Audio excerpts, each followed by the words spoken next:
For many years, we had this idea of creating a broadcast studio or some kind of a windows on the world at the Sundance Film Festival because it would help us with multiple objectives. Number one, it would create excitement and enthusiasm for HP if people could actually look in and see the celebrities and the stars that were there.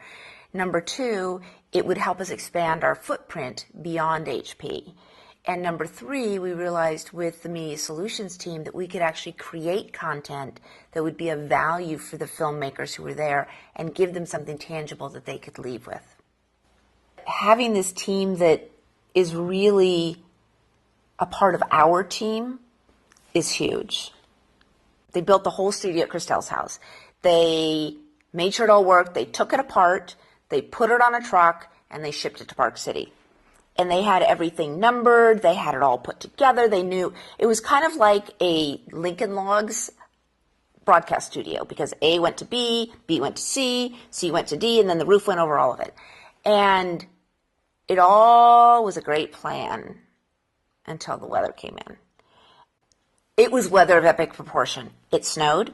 It was crazy windy, like things were blowing over. It was so cold that things froze.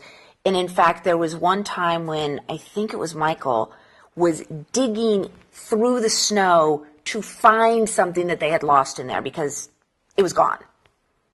In spite of all of the things that were happening, they stayed focused. They didn't complain. Every once in a while, they would come in to warm up or to drink something hot and thaw their fingers, and then they would turn around and go out and do it again. Media Solutions is full function beyond belief because they concepted the studio, which was the technology behind it and how they were going to remotely get from that technology to the broadcast studio, which they also built. And then once we had people in there, they had a director who was helping inside the studio, and they had editors and engineers and sound engineers out in this other building cutting and editing everything so that by the time the person was done, they walked away with professionally created content. We had Dennis Hopper, we had Alan Alda, we had some crazy independent filmmakers.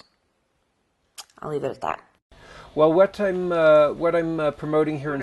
Oh, okay. You can practice, but we're not quite ready yet. They're just adjusting. We'll check audio too. All right. Test 1, 2, 3, 4. So what are you? This is Fufu. She's the main star of the film. She plays a herd of buffalo.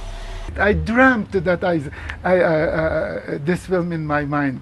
It's a buddy comedy about a pair of Siamese twins who just happen to be testicles.